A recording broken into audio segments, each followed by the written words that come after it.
안녕하십니까.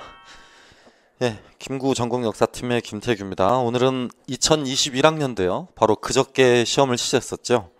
어, 중등학교 교사 임용 후보자 선정 경쟁 시험 역사 과목 A형과 B형 어, 해설하고요. 그 다음에 답안 제시를 하도록 하겠습니다. 궁금해하실 것 같아서 먼저 전체적인 점수 분포가 어떠냐 이런 부분 굉장히 궁금해하실 것 같아요. 직전 연도 그러니까 2020학년도에 비해서는 다소 점수가 상승할 것으로 예상이 되어집니다. 상승폭은 뭐 정확히 예측할 수 없습니다만 3에서 5점 선에서 더 상승할 수 있지 않을까라고 생각을 하고 있고요. 여러분들이 지금 보내주신 메일요. 통수를 제가 이렇게 세봤거든요. 몇 분 정도 답안지 복귀 메일을 보내셨는지 99분 보내셨습니다. 오늘 아침에 이제 보내신 건 제가 못 세봤고요.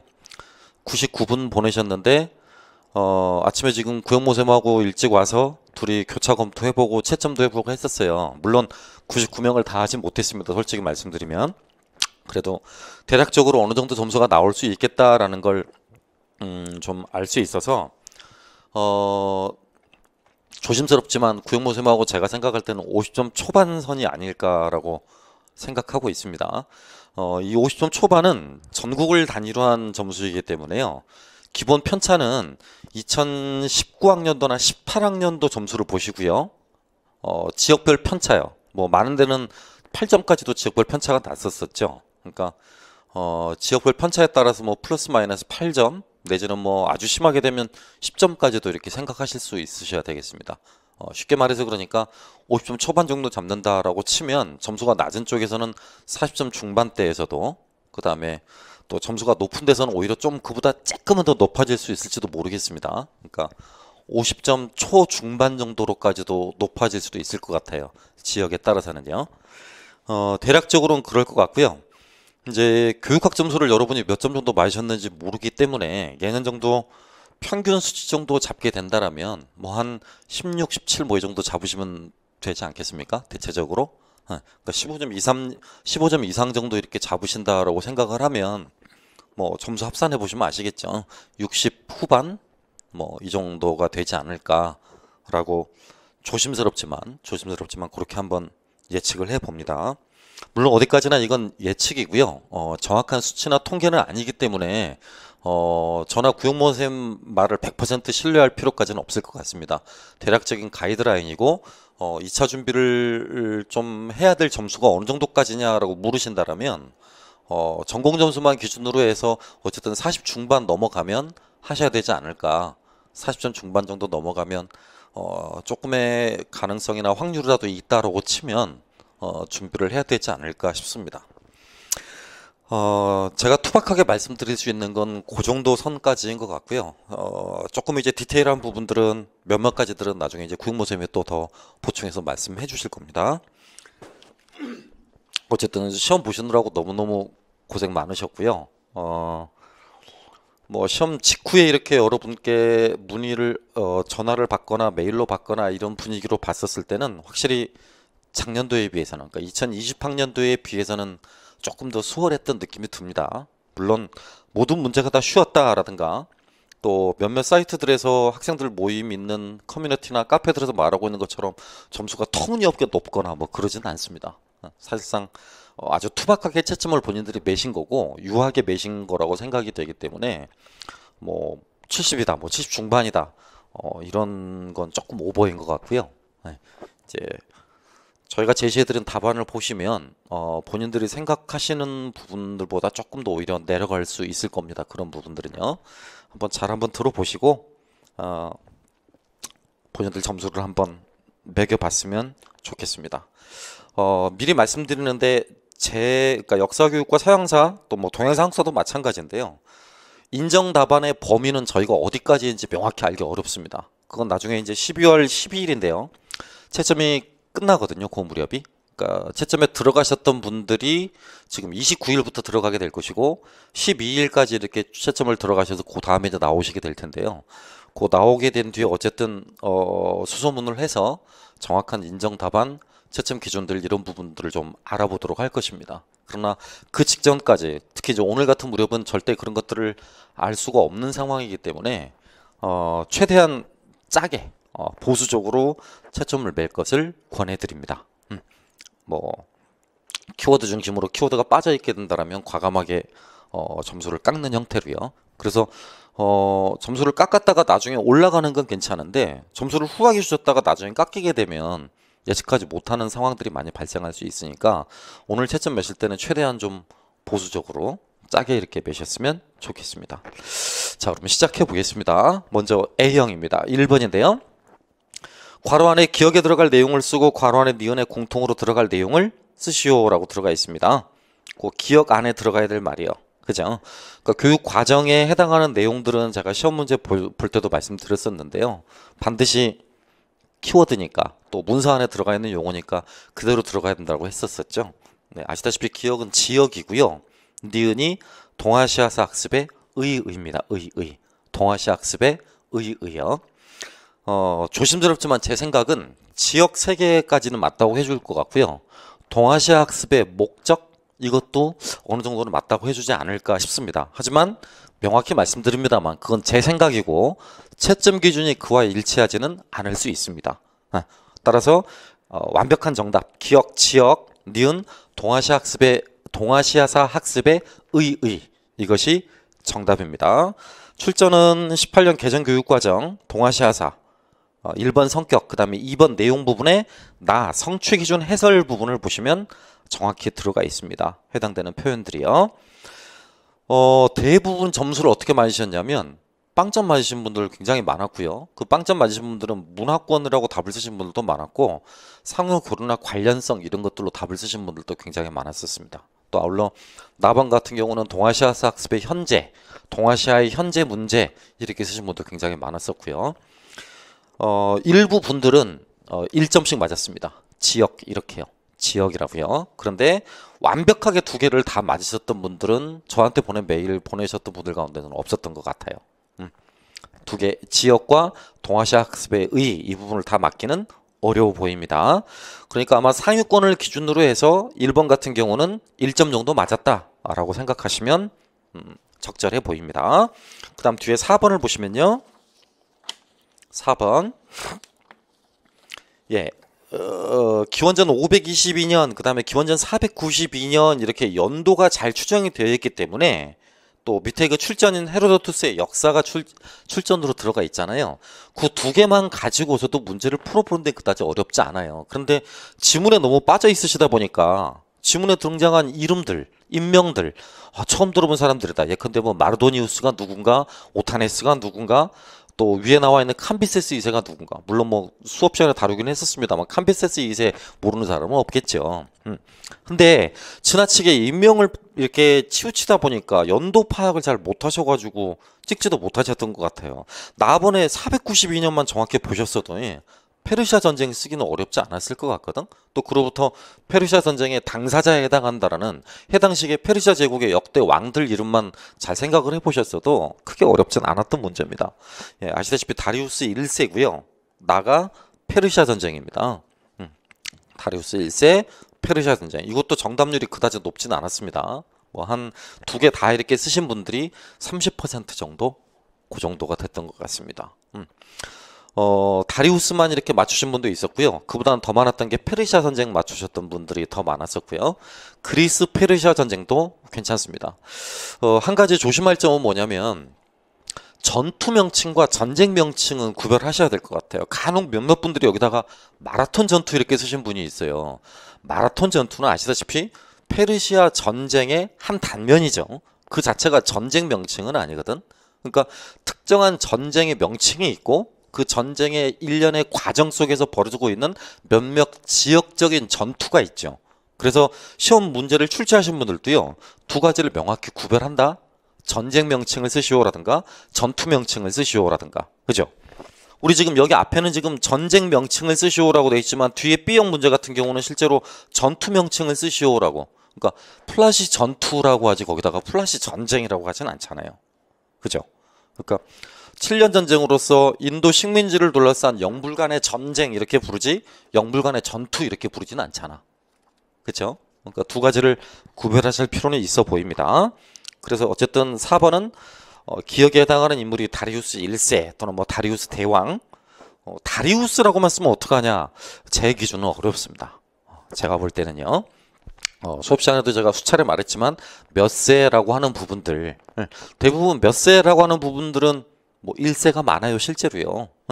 암기하기 수월하고 시험 문제 낼 때도 큰 무리가 없는 부분들이기 때문에 그래서 쓰지 않으면 좀 어려워 보입니다. 그래서 기억이 다리우스 1세 나 전쟁이 페르시아 전쟁입니다. 그 다음 5번을 보시면 그쵸 중학교 학생들이 작성한 소감문 사례라고 그랬고 작성 방법에 대해 쓰시오라고 그랬지 않습니까? 봉오동 전투와 청산리 전투 100주년 기념 영상을 시청하고 소감문을 작성하시오라고 했는데요. 류젠의 역사인식이 나와 있죠. 여러 번 했었죠. 이거 뭐 동일한 문제로 저하고 같이 모의고사 때도 풀어보기도 하셨던 문제였었고요. 아마 틀렸던 분들이 실제로 별로 없더라고요. 그 전전 비발 가운데서 전통, 뭐 전형 이런 걸 쓰신 분은 없었는데 간혹 비판이라고 답을 쓰신 분들도 있었어요. 하지만 답은 아시다시피 발생적이었고요. 발생적. 사례 2에 나타나는 의미는 과거의 의미는 현재를 위한 교훈으로서 받아들이고 있는 것이죠. 그 다음에 디귿에 해당하는 역사의식의 유형은 존재의식이고요.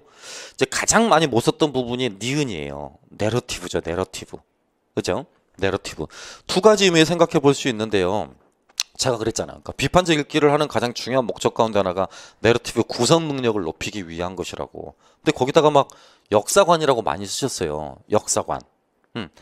문맥의 의미만을 생각을 해본 채 생각을 한 나머지 실제로 요 원리를 생각을 못했던 거잖아요. 그러니까 비판적으로 읽고 텍스트를 이 과정에서 비판적 사고가 요구되고 역사적으로 사고하는 핵심의 과정이 나타나게 되잖아요. 이 결과로 이제 창조적 쓰기를 하잖아요. 요 창조적 쓰기가 학습자들이 스스로 본인들만의 내러티브를 구성해 나가는 능력이고 교재 보시면 그것도 나와 있잖아요. 네? 최근에 미국 역사교육에서 강조하고 있는 능력 가운데 하나가 연대계적 사고 맨 아래 부분에 여기 들어가 있잖아. 내러티브 구성 능력이라고요. 그쵸? 쉽지 않았던 문제예요. 그래서 대체적으로 5번 같은 경우는 공부를 좀 하신 분들이라도 맨 밑에 내러티브는 못 썼어요. 내러티브 쓰신 분이 한 3분 정도 그 정도 되셨던 것 같아요. 하지만 대체적으로 발생적이라거나 현재를 위한 교훈이라거나 이 정도는 써주셔야 될 것 같아. 네. 존재의식이나 내러티브 이런 것들은 좀 못 쓰시더라도요. 그러니까 평균 점수는 대략 한 2점 정도 돼 보입니다. 2점 정도요. 여기까지만 해도 많이들 뭐 유사 문제 많이들 풀어 보셨을 거예요. 근데 그 다음 중세사 나온 문제는 뭐 막판에 마무리 특강할 때 풀어봤던 부분이기도 하고요. 실제 모의고사 문제나 영역별 문제풀이 다 들어가 있기 때문에 문제가 거의 똑같죠. 중세사 문제로 들어가 있던 부분은요. 우리 다 같이 예상했듯이 중세사 전공자가 들어갔기 때문에 이런 부분들이 중요하다라고 했는데 아니나 다를까 중세사 문제를 무려 2문제나 그렇게 집어넣습니다. 다양한 일이라면 다양한 일일 수 있고요. 이제 여러분 같은 경우는 수업을 들었던 여러분 같은 경우는 이런 부분이 굉장히 수월해서 실제로 점수를 대부분 3에서 4점씩을 맞으셨더라고요. 그런데 수업 들으시지 않으신 분들 같은 경우 그걸 다 맞지는 못했어요. 다 맞으셨던 분이라면 공부를 꽤나 하셨던 분이죠. 8번 같은 경우는 그래서 정답이 프랑스 필립 4세 또 가스코뉴 공영 쟁탈에 필요한 전비를 염출하기 위해서 국내 성직자들에게 과세를 시도했기 때문이다. 그렇죠? 결혼 보면 그대로 써 있으니까요. 결혼 220쪽부터 225쪽까지 그 다음에 강좌 123쪽부터 135쪽까지 보시면 동일하게 쓰여 있습니다. 공유회는 당연히 컨스탄츠 공유회가 되겠고요. 컨스탄츠 공유회 내용도 마찬가지잖아요. 막 답안을 굉장히 길게 쓰신 분들 많더라고요. 그러니까 교회 3명의 교황이 있게 되는 형세 속에서 교회의 대분열을 극복하기 위해서다라고요. 키워드는 그런 것들만 쓰시면 돼. 개론에 그대로 쓰여 있는데 교회의 분열을 종식시킨다거나 위클리프나 후스와 같은 이단 문제를 종식시킨다거나 그 다음에 교회의 자체적인 성직자들의 개혁과 같은 교회 개혁을 도모한다거나 키워드는 그런 것들이에요. 교회의 분열 종식 또 위클리프나 후스 같은 이단 문제 종식 교회의 개혁 도모 요런 단어만 들어가고 그 가운데 한 가지만 쓰시면 되는 거죠. 상당 부분 많은 분들이 쓰셨었습니다. 뭐 3명의 교황이 있게 되는데 그 3명의 교황이 분열을 종식시키기 위해서라든가 또 뭐 피사 공유회에서 해결하지 못한 문제를 해결하기 위해서라든가 그런 부분들도 전부 다 맞게 처리될 겁니다. 하지만 사족이에요. 사족. 크게 점수에 영향을 미치지 않는 키워드라고 볼 수는 없는 부분이라는 거죠. 그렇죠? 8번은 그래서 답이 그렇게요. 프랑스 필립 4세 그 다음에 가스코뉴 공영 쟁탈에 필요한 전비를 유출하기 위해서 국내 성직자들에게 과세를 시도했다는 것. 그 다음 칸스탄츠 공유회 그 다음 교회의 분열 종식 위클리프나 후스와 같은 이단 문제 종식 그 다음에 교회의 개혁 도모 뭐 이런 내용들 쓰시면 되겠습니다. 잠깐만요. 아영이가 질문 하나 하셨는데요. 5번 문제에서 교훈으로서의 역사만 쓰면 점수 받기 어려울까요? 라고요. 괜찮습니다. 교훈으로서의 역사. 그러니까 교훈이란 단어가 키워드예요. 교훈이란 단어가. 현재가 키워드가 아니고요. 교훈이란 단어가 키워드이기 때문에 가능할 것 같습니다. 5번 질문 들어왔어서 잠깐 말씀드렸습니다. 혹시 여러분 그 질문하실 거 있으시면 이렇게 카톡으로 남기세요. 제가 그때 보고 말씀드리겠습니다. 예, 5번의 내러티브 이외에는 다른 건 안 됩니다. 예, 다른 건 안 돼요. 최소한 답은 제가 역사 지식 같은 경우는 어떨까라고 싶습니다. 역사 지식 같은 경우는 교훈만 들어가면 된다고 했습니다. 정지원. 교환권 제어 이런 말은 어려울 것 같고요. 그 다음에 동균이 잠깐요. 천천히 여러분 천천히요. 우동균 로마교에 납부하지 않도록 조치한 것. 네, 앞부분에 가스코뉴 쟁탈 전에 전비 마련 들어가 있으니까 괜찮고요. 역사의 주체는 어렵습니다. 예린이 지역 말고 지역관 애매합니다. 잘 모르겠습니다. 솔직히 어떻게 될지.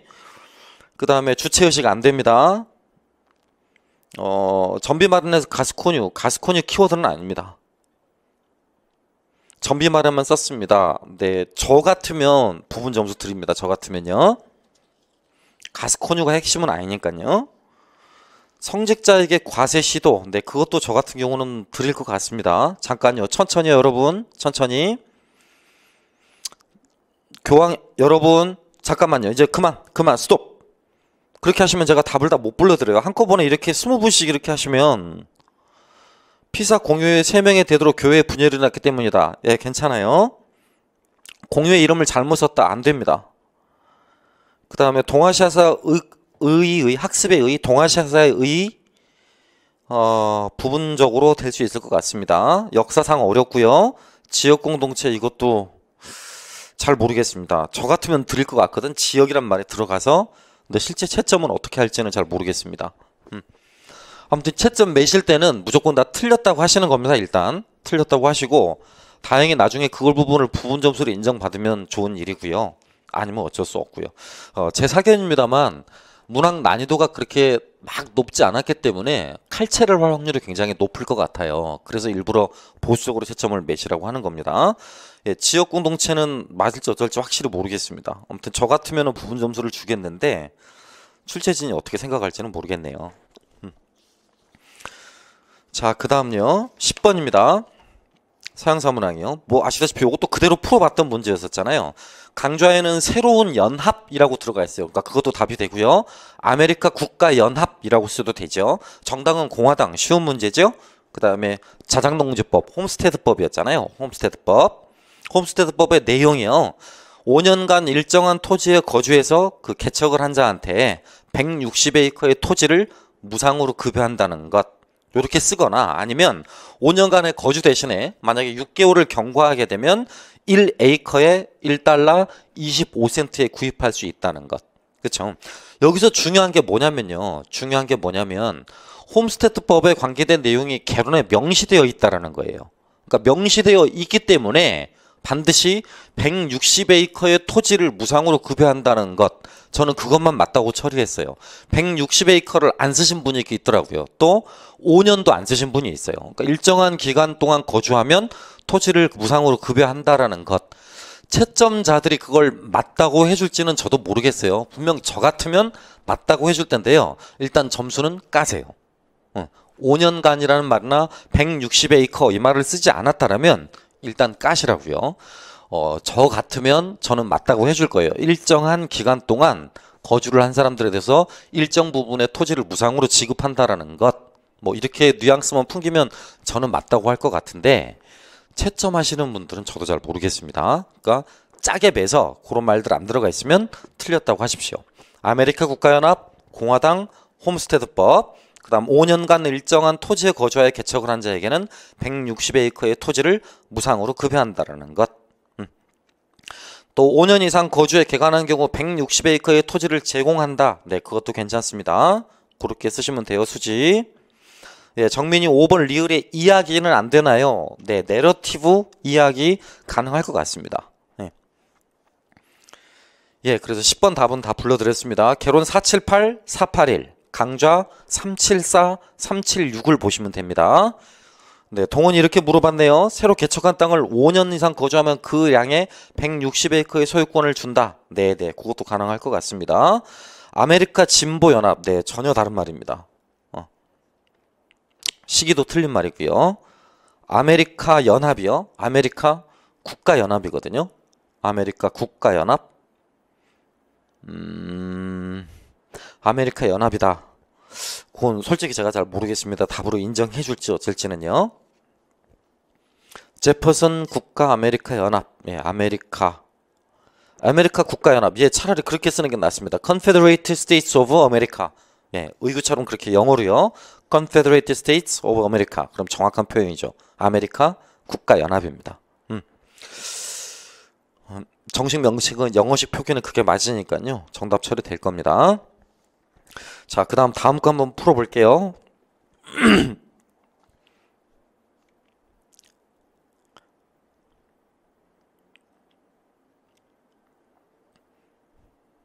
네, 아메리카 연합. 네, 서계식 괜찮습니다. 서양자 결혼식으로 썼던 경록이요. 아메리카 연합 괜찮습니다. 아메리카 연합. 또 강좌에는 아까 말씀드렸다시피 새로운 연합 이렇게 쓰여 있기도 하다고요. 물론 그거 영문식 표기는 아니지만 따옴표로 해서 쓰여져 있으니까 그것도 가능할 것 같습니다. 아메리카 남부 연합이요. 글쎄요, 그건 잘 모르겠네요. 될지 안 될지는 모르겠습니다, 유정씨. 저 같으면 아까도 말했지만 맞다고 해줄 건데요. 미국 남부 연합, 네, 쓰신 분 많더라고요. 미국 남부 연합. 좀 애매합니다. 죄송하지만 일단은 좀 틀렸다고 해보세요. 나중에 부분점수 맞아서 올라가면 좋은 거니까요. 일단은 좀 채점은 좀 짜게 해보겠습니다. 그 다음 12번 문제 보겠습니다. 12번. 네, 이것도 논쟁적 역사 수업으로 저랑 같이 풀어보셨던 문제잖아요. 12번 문제도요.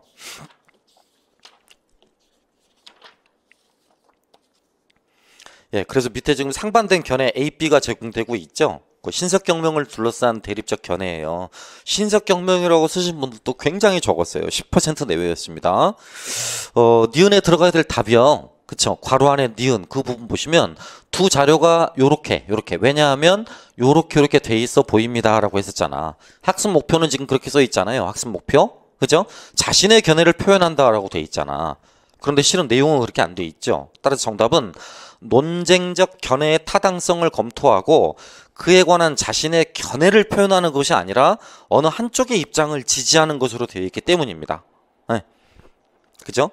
그에 관한 자신의 견해를 표현한다라는 말이 키워드예요. 그에 관한 자신의 견해를 표현해야 된다. 이런 말이 들어가야 됩니다. 네. 근데 그렇게 하고 있지 않기 때문에 문제가 되는 거죠. 그렇죠? 어느 한쪽의 입장을 지지하는 것으로 되어 있기 때문에 문제가 되는 것입니다. 따라서 니은 안에 들어갈 말은 논쟁적 견해의 타당성을 검토하고 그에 관한 자신의 견해를 표현하는 것이 아니라 어느 한쪽의 입장을 지지하는 것으로 표현되어 있기 때문입니다. 라고 쓰시면 되겠습니다. 예, 인강 조항준, 미국인이 될 사람이 5년 이상 거주하면 160에이커 토지를 분배한다. 네, 그것도 가능할 것 같습니다. 그 다음 마저 12번 문제 보면요. 디귿에 해당하는 내용이라고 그랬죠. 디귿 3단계를 수정하겠습니다. 라고요. 그죠? 그러니까 A, B 자료에 대한 자신의 견해를 표현한다 라고 들어가야 되겠죠. A, B 견해에 대한 자신의 견해를 표현해. A, B 견해가 요 과정이고요. 자신의 견해를 표현하는 게 이 과정이잖아요. 그쵸? 그러니까 그렇게 들어가야 되겠습니다. 그 다음에 리을. 리을도요. 그 상대주의적 역사인식에 빠질 위험성이 있다. 요런 뉘앙스로 답이 돼야 됩니다. 네. 학생들이 모든 견해가 다 수용될 수 있다고 믿기 때문에 모든 견해가 수용될 수 있다고 생각함으로써 상대주의적 역사인식에 빠질 위험성이 있다. 네. 그러니까 모든 역사적인 인식이나 모든 역사적인 주장, 모든 역사적인 가치가 다 의미가 있고 다 가치가 있고 다 중요하다라는 식으로 빠질 위험성이 있다라는 겁니다. 예, 요 부분의 정답률이 2점 정도 됐어요. 2점 정도에 4점짜리 가운데 2점 정도 그렇게 맞췄습니다. 그 2점이 대부분 어떤 거였냐면 그 니은을 쓰거나 디귿을 쓰거나 라는 부분이었어요. 의외로 기역과 리을 부분은 많이 틀렸었습니다.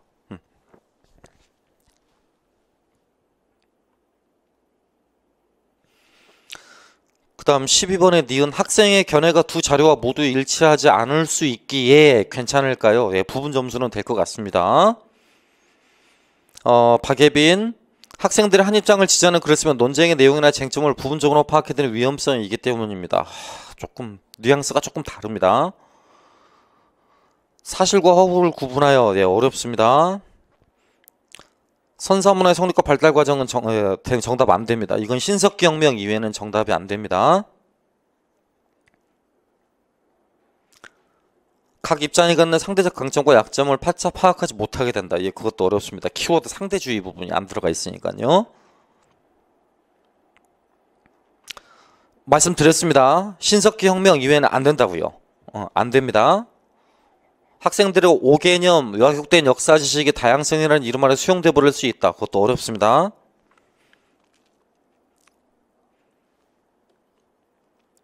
상대주의에 빠져 혼란 일으킬 수 있다. 예, 가능합니다. 제시된 자신만의 글쓰기를 하는데 지장을 초래한다. 어렵습니다. 너무 많이 글을 올려주셔서 A, B 자료 중 하나를 선택 견해의 타당성을 검토하고 선택한 자료에 대한 자신의 견해를 표현하도록 작성한다는 것입니다. 아니요. 선택한 자료에 대한 견해를 표현하는 게 아니고요. A, B 자료 이외 A, B와는 생각이 다른 자신만의 견해를 표현하는 거예요. 네? 두 가지 가운데 어느 한 입장을 취하는 게 아니고요. 역사 해석의 극단적인 상대주의까지 합리화할 수 있다. 예, 그런 부분은 가능하겠습니다. 다양한 견해를 모두 수용하는 과정에서 혼란을 겪을 수도 있다. 부분 답은 가능할 것 같은데요. 그 다음에 극단적 상대주의에 휘말려 자신의 역사관 확립에 어려울 수 있다. 네, 가능합니다. 그거는. 예, 그 다음 4번 문제 보겠습니다. 4번. 예, 쉬운 문제였죠. 니은은 플라시 전투였고요. 그죠? 플라시 전투. 3번 문제 뺐네요. 죄송합니다. 3번 문제 하겠습니다. B형입니다. B형. B형 3번 문제 보시면 연표 문제, 기본 문제잖아요. 근데 이것도 답을 좀 조심해야 쓸 부분이 있는데 밑줄친 기억에 대한 니은의 유용성을 쓰라고 그랬잖아. 그러니까 기억이 뭐라고 써있냐면 이야기식 수업을 하는데 시간의 흐름에 따라 주요 사건을 파악하는 데라고 그랬잖아. 그러니까 키워드는 시간의 흐름이잖아요. 그리고 연표의 유용성을 쓸 때 거기다가 포커싱을 둬야 돼요. 시간의 흐름이요. 그러니까 예컨대 뭐 역사적 사건의 연대적 위치나 시간적 거리감을 파악하는 데 도움을 줄 수 있다. 이런 말을 쓰거나 역사적 사건의 연대적 위치와 시간적 거리감을 파악하는 데 도움을 줄 수 있다. 이 말을 쓰시거나 역사적 사실 간의 종적, 횡적 관련성을 파악하고 흐름을 개통적으로 이해할 수 있다. 라고 쓰시거나 역사적 사실 간의 종적, 횡적 관련성을 파악하고 역사의 흐름을 개통적으로 이해할 수 있다. 라고 쓰시거나 또는 사건들 간의 관계를 구조적으로 이해하는 데도 도움이 된다. 요렇게 쓰셔야 돼요. 그런 범주 안에. 그러니까 지문에 쓰여 있듯이 시간의 흐름에 따라 주요 사건을 파악하는 데 연표의 유용성을 쓰라고 했으니까 연표의 유용성 가운데 시간의 흐름과 관계가 없다라면 그런 단어가 안 들어간다라면 정답 처리가 어렵죠. 그 다음요. 디귿 부분을 보시면 국채보상운동이나 뭐 정미운동도 이렇게 써있고 모모란의 개념을 형성해낼 수도 있겠지요 라고 써있죠. 총괄적 개념이잖아요. 그 총괄적 설명의 유용성을 한 가지 서술로 할 것 그랬어요. 이거 이미 기출된 문제였었고 기출문제 풀이할 때 수차례 외운 바 있었습니다. 그죠? 총괄적 설명이요. 키워드가 바로 그런 것들이겠지. 그죠? 뭐 역사학습의 구조화 이게 키워드가 될 거고요. 역사학습의 구조화 또 아울러서 사건들 간의 관계 또 역사적 사고력의 향상 이런 말들이 들어가면 됩니다. 총괄적 설명의 유용성 관련한 부분이었으니까요. 리을 학생이 연표를 제작한다라고 그랬잖아요. 연표 이거 연표인데 가계연표가 아니에요. 가계연표가 그러니까 막 무슨 사회의식 이런 거 쓰신 분들이 있던데요. 가계연표일 때나 그 말을 쓰는 거잖아요. 기출문제 풀어보셨잖아 저랑 같이. 그리고 모고 때도 또 풀어봤던 문제이기도 하고요. 에? 연표 가계연표가 아니라고. 나의 연표 가계연표 그런 것들은 사회의식 자아의식 이런 말을 쓰지만 여기다가는 지금 그런 말을 쓰시면 안 되잖아요. 분명히 마무리에서는 역사적으로 사고하면서 학습 내용을 종합적으로 정리합니다 라고 써있지. 그러니까 정리합니다라는 말이 거기 들어가 있으니까 또 역시 정리라는 말을 써서도 안 돼요. 문제에 있는 말이 답안이 될 수는 없을 거 아니에요. 그죠? 그래서 선후관계를 파악하기 힘든 경우 역사적 사실의 관련성을 정리하는데 효과적이다. 선후관계를 파악하기 힘든 경우 역사적 사실의 관련성을 정리하는데 효과적이다. 또 뭐 역사적 사고력을 기를 수 있다. 또 역사적 사건을 선정함에 있어서 역사적 판단력을 배양할 수 있다. 역사적 사건을 선정함에 있어서 역사적 판단력을 배양할 수 있다. 아울러 역사적 사고력을 배양할 수 있다. 선후관계를 파악하기 힘든 경우 역사적 사실의 관련성을 정리하는데 효과적이다. 요런 거. 그런 걸 교육적 의도라고 쓰시는 거죠. 그렇죠? 그러니까 역사적 사건을 선정하는 데 있어서 역사적 판단력을 배양하고자 하는 의도이다 라고 쓰시거나 역사적 사고력을 배양하기 위해는 의도이다 라고 쓰시거나 역사적 사실간의 선후관계를 파악하기 힘든 경우 역사적 사실의 관련성을 효과적으로 정리시키기 위해서이다 라거나 그런 뉘앙스로 쓰셔야 답이 되는 것이죠. 아시겠습니까? 요것도 정확하게 쓰신 분들로 4점 다 맞으신 분은 없으셨어요. 보통 3점 정도요. 3점. 뭐 아시다시피 연표 맨 첫 번째 것 니은의 유용성을 잘못 쓰시거나 맨 아래 리을의 교육적 의도를 잘못 쓰시거나 이런 부분들 많으셨어요.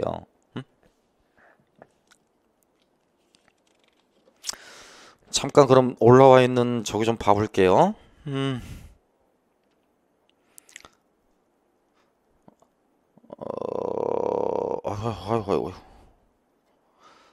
총괄 개념 정하는 관 학습자의 역사적 탐구력 배양이라고 썼다.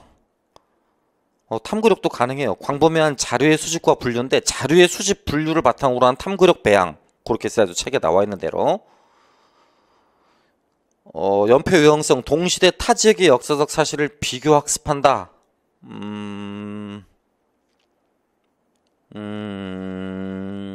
뭐 부분적으로 그것도 가능할 것 같습니다. 여러분 미안합니다. 좀 천천히요. 천천히. 연표를 활용함으로 사건의 전후관계를 파악해 맥락적 이해를 도모할 수 있다. 네, 그것도 가능할 것 같고요.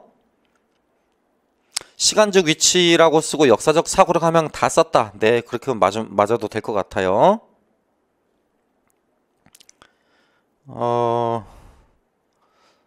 B형 3번 교육적 의도 역사적 흐름을 파악하고 자신의 역사인식을 주체적으로 역사사실을 이해시키는 증진시키는 데 있다. B형 3번 리을에 흐름을 파악하고 역사인식을 그건 연표하고는 조금 더 어려워 보이는데요. 리을의 주체적 역사인식이요. 몇 번이요?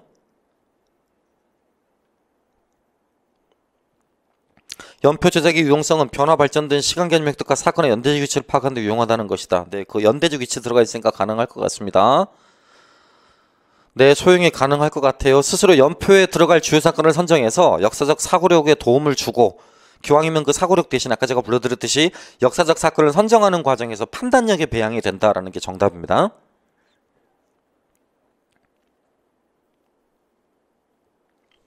네, 다음 문제 보겠습니다. 4번인데요. B형 4번. 예, 아시는 내용들이니까 별도로 해설은 안 할게요. 문항 쉬우니까요. 영국과 프랑스 식민 쟁탈전 7년 전쟁이고 해외 전쟁 말하는 거잖아요. 플라시 전투고요. 이를 계기로 인도 내에서 프랑스는 영향력을 상실하게 됐죠. 영국이 인도를 식민 지배하게 된 것이고요. 그쵸? 이를 계기로 이루어진 인도 내 매출진 기억 양상의 변화라고 그랬어요. 영국과 프랑스가 들어가 있기 때문에 영국만 써서도 안 돼요. 프랑스와 영국을 같이 써야죠. 그러니까 제가 방금 정답 불러드렸듯이 프랑스는 인도 내에서 영향력을 상실하게 됐고 영국이 인도를 식민 지배하게 되었다. 이게 FM 답입니다. 물론 이제 인정답으로 프랑스를 안 써도 답으로 맞다고 해줄지는 저도 잘 모르겠습니다. 하지만 가장 표준적인 정답은 이를 계기로 인도 내에서 프랑스는 영향력을 상실했고 영국이 인도를 식민 지배하게 되었다라는 겁니다. 그 다음 디귿의 국가가 에스파냐고요. 저서 반 마키아벨리론이죠. 반 마키아벨리론이에요. 론. 반 마키아벨리론. 마키아벨리론 대신에 뭐 즘을 쓰신 분도 있더라고요. 아마 맞다고 해줄 것 같습니다. 거기까지는요. 맞다고 해줄 것 같아요. 그래서 플라시 전투 이를 계기로 인도네시아는 프랑스의 영향력을 상실하고 영국이 인도를 식민 지배하게 되었다. 에스파냐 반 마키아벨리론. 이렇게. 또 답을 이렇게 쓰신 분도 많았어요. 영국이 인도의 지배권을 확립하고 인도를 식민지화하는 방향으로 변화되었다. 아마 맞다고 해줄 것 같습니다.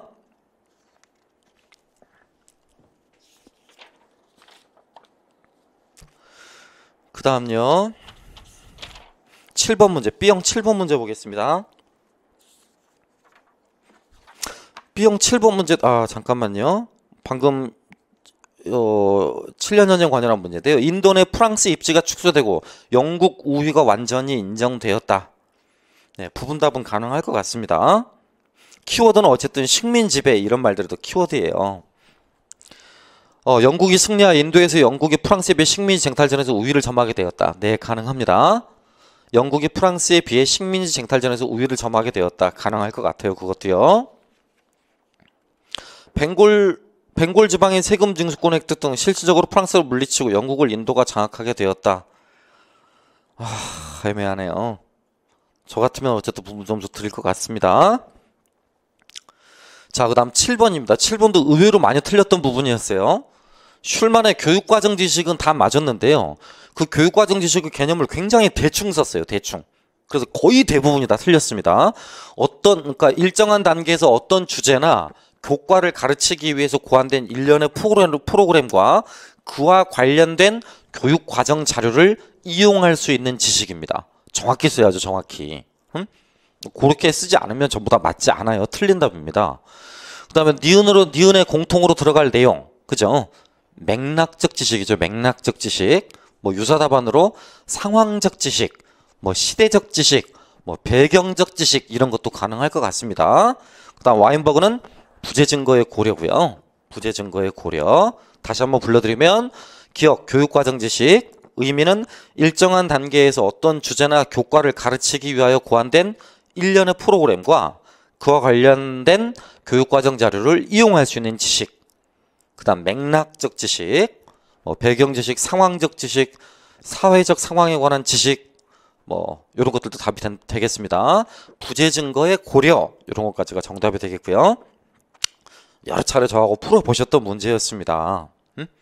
그리고 뭐 학생 A, B, C 이런 부분 사진 자료만 틀렸지 실제로 그와 관련한 사진 자료, 읽기 자료, 비판적 읽기 많이 풀어보셨잖아요. 그 다음 9번 역시 또 중세사 문제였습니다. 뭐 아시겠습니다만 반드시 나온다라고 했던 그 문제이기도 했었죠. 기억은 필립 2세, 디귿은 프리드리 2세죠. 예, 시대적 상황 부분적으로 가능할 것 같습니다. 방금 7번 니은에요. 시대적 상황도 가능할 것 같고요. 해당 니은의 맥락은 어떠냐고요? 맥락. 예, 부분적으로 답이 될 것 같습니다. 시대 상황 그것도 부분적으로 답이 될 것 같고요. 역사적 맥락, 맥락적 지식. 예, 그것도 저 같으면 가능할 것 같습니다. 저 같으면. 역사적 배경 애매합니다. 확실히 잘 모르겠습니다. 시대적 배경 애매합니다. 아무튼 제가 인정답으로 잡은 건 시대와 사회적 상황에 대한 맥락까지입니다. 시대적 맥락, 사회적 맥락 이런 거, 상황적 맥락 이런 것까지 제가 인정답으로 잡았습니다. 그 다음요. 9번은 기억의 필립 2세고요. 디귿이 프리드리 2세입니다. 리을의 문서는 아시다시피 멜피 현장이고요. 뭐 논란의 여지가 없죠. 그 다음 리을에 해당하는 키워드는 제한군주입니다. 서양사 결론에 명백히 들어가 있습니다. 리미티드 머나크라고 제가 수차례 언급한 바 있었고요. 영어까지 읽어드리면서 제한군주권입니다. 제한군주권. 왕권을 제약당하는 제한군주권의 성격을 띠고 있습니다. 그죠? 단 조심해야 될 건 리을과 비교하여라고 그랬잖아. 리을과 비교하여. 그러니까 리을의 절대주의적 통치체제잖아요. 절대주의적 통치체제. 따라서 완벽한 정답이 될 거면, 정말 완벽한 정답이 될 거면 리을과 비교할 때라고 쓰시거나 리을과 비교할 때라고 쓰시거나 또는 절대주의적 통치체제와는 달리 왕권을 제약당하는 제한군주권의 성격을 띠고 있다 라고 쓰셔야 되겠죠. 많은 분들이 잘 쓰셨어요. 우리 수강생들 가운데서는 거의 다 4점, 3점 이렇게 맞으셨던 부분이었습니다. 그 다음 대망의 11번. 그것도 많이 틀렸습니다. 밑에 포트폴리오요. 첫 번째는 뭐 변명의 여지 없죠. 이거 완전 문제 자체가 저하고 풀어보셨던 교수평 일체와 문제하고 똑같았습니다. 그러니까 뭐 수업과 평가의 질을 개선한다, 교수학습 활동을 개선한다, 이 부분을 못 쓰신 분은 거의 없었던 것으로 보입니다. 첫 번째가 그렇게 수업과 평가의 질을 개선 또는 교수학습의 질을 개선, 그런 것들 가운데 하나 쓰시면 되겠습니다. 그 다음에 교사의 유의사항은요, 인터뷰 질문과 관련한 유의사항이나 채점 기준을 안내하는 것입니다. 둘 중에 하나를 쓰시면 돼. 인터뷰 질문에 관한 유의사항을 안내한다 라고 쓰시거나 인터뷰 질문에 관한 채점 기준을 안내한다. 이런 내용들로 답을 쓰시면 되겠습니다. 리을은 포트폴리오죠. 포트폴리오. 그쵸? 포트폴리오의 가장 큰 핵심은 한 번이야 여러 번이야? 그 문제 안에 들어와 있는 지금 학습지는요, 한 번이잖아. 한 번. 학습 활동이 한 번으로 그치는 거죠. 그런데 포트폴리오라는 말은 그 위에 써 있듯이 지문 안에 써 있잖아요. 1번에서 뭐라고 써 있냐면 서류 철하여 지속적 체계적으로 모아서 포트폴리오 평가를 시행한다고 그랬잖아. 그러니까 밑에는 그게 안 된다라는 거지. 지속적 체계적으로 안 된다라는 거죠. 그러니까 평가 방식에 맞지 않아서 활용하지 않기로 결정한 거고요. 이해합니까? 그러니까 지속적 체계적이라는 말이 가급적이면 꼭 들어가야 돼요. 실제 거기서 제시한 학습지 문항은 포트폴리오가 의도한 바대로 지속적 체계적 평가 방식이라고 보기 어려워요. 그렇기 때문에 단순한 괄호 채우기 활동이나 빈칸 채우기 활동 또는 인지기억적 사실들을 요구하는 활동으로만 이루어지기 때문에 적합하지 않은 것이죠.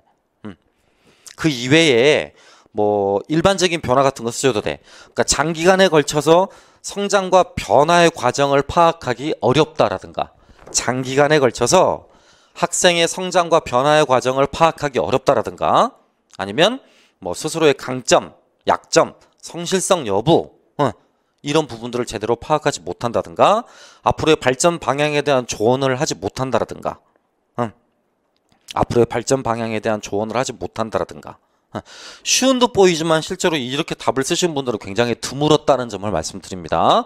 그래서 11번 같은 경우는요, 11번 같은 경우는 평균 2점 정도 그렇게 맞았습니다. 2점 정도요. 아주 잘하시는 분들은 4점씩 다 맞았었고요. 일단 제가 불러드리는 정답은 여기까지예요. 여기까지요. 인정답 이런 것도 답이 됩니까? 라고 지금 엄청나게 많이들 물어보고 계십니다. 하나하나씩 제가 조금씩 답변해 드릴게요. 와인버그는 think aloud, 출처 확인 확증을 강조했다. 안 됩니다. 연표의 유형성, 사건들 간의 시간적 거래감과 사건의 관계를 개통적으로 파악한다. 네, 가능할 것 같고요. 시대적 배경은 자신 없습니다. 맥락, 네, 괜찮을 것 같고요. 사회적 상황과 맥락 가능할 것 같습니다. 왕권 성격에 비교해서 왕권이 의회의 제약을 받는다. 제한군주라는 말이 키워드입니다. 인정될지는 저도 장담할 수 없습니다. 부적절한 질문의 예시와 그 이유를 학생에게 미리 안내한다. 어렵습니다. 단순한 사실 채우기로 학생들의 발전 과정과 학업을 다방면으로 관찰하는 포트폴리오 평가에 부적합하다. 예, 어렵습니다. 그 다음 강점 및 약점, 발전 과정을 파악해 적절한 피드백을 제공할 수 있다. 네, 괜찮을 것 같고요. 전인적 능력을 평가하기에 부적절하다. 지적 능력을 평가할 뿐 전인적 능력을 평가하기에 부적절하다. 네, 그것도 가능할 것 같습니다. 어, 학생의 인터뷰 질문의 예시를 보여주기. 예, 그것도 괜찮을 것 같고요. 포트폴리오 역사 자료 분석 해석. 예, 어렵습니다. 그런 것들은. 실제 기자의 인터뷰 영상을 보여주고 인터뷰에 대한 사전 교육을 실시한다. 네, 그것도 괜찮을 것 같습니다. 인터뷰 질문에 예시를 제공한다. 예, 그것도 괜찮을 것 같고요. 시대적 배경 상황 괜찮을 것 같다고 말씀드렸습니다. 똑같은 질문 계속 반복해서 하지 마십시오. 포트폴리오 이유 학습 과정을 반영하지 않기 때문이다. 어렵습니다. 시대 배경 사회 상황 그만 물어보세요. 이제 학생을 종합적으로 평가하는 것이 목표이기 때문이다. 부분답은 될 것 같은데요. 정답 처리는 어렵습니다. 결과뿐만 아니라 과정까지 평가하는 포트폴리오의 목적이 많지 않다. 이것도 부분적으로는 맞는 말인데 정답은 아닙니다. 이혼이와 식민지의 반란 어렵습니다. 학생들이 직접 조사, 제사하는 것이 아니라 누군가 정리해 놓은 것이기 때문에 아니다. 그것도 어렵습니다. 학생의 강점, 약점 파악으로 조언이 가능하다. 어렵습니다. 일단은 누차 말씀드렸지만 짜게 매세요. 짜게. 보수적으로 매십시오.